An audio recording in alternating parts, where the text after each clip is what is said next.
Hero Naga Chaitanya Samantha వారి యొక్క divorce తర్వాత ఇద్దరు కెరీర్ పైన ఫోకస్ పెట్టారు. చైతన్య తండేల్ అనే సినిమాతో బిజీగా ఉండగా సమంత కూడా త్వరలోనే మళ్ళీ సినిమాల్లోకి రీ ఎంట్రీ ఇవ్వబోతుంది. ఈ విషయం పక్కన పెడితే నాగ చైతన్య గత కొద్ది రోజులుగా హీరోయిన్ శోభితా ధూళిపాలతో ప్రేమలో ఉన్నాడని, త్వరలోనే పెళ్లి చేసుకోబోతున్నాడని ఒక రూమరు చాన్నాళ్లుగా వినిపిస్తుంది.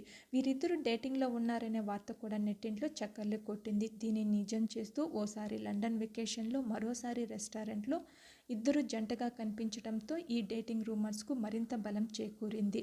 అయితే ఇవన్నీ రూమర్స్ అని వీరిద్దరూ ఎప్పటికప్పుడు కొట్టిపారేస్తూ వస్తున్నప్పటికీ మరోసారి వీరి డేటింగ్ రూమరు తెరపైకి వచ్చింది. అందుకు కారణము తాజాగా నాగ చైతన్య తన ఇన్స్టా ఖాతాలో ఓ ఫోటోను షేర్ చేశాడు. ఆ ఫోటోకి శోభిత లైక్ కొట్టింది. దీన్ని చూసిన నెటిజన్స్ ఆ ఫోటో తీసింది శోభిత అని, వారిద్దరూ కలిసే బయటకు వెళ్లారని కొంతమంది అనుమానం వ్యక్తం చేస్తున్నారు. అదేం లేదని, జస్ట్ లైక్ కొట్టినంత మాత్రాన ప్రేమలో ఉన్నారడం తప్పని మరికొంతమంది కామెంట్ చేస్తున్నారు. మరిన్ని లేటెస్ట్ అప్డేట్స్ కోసం ప్లీజ్ సబ్స్క్రైబ్ మై ఛానల్.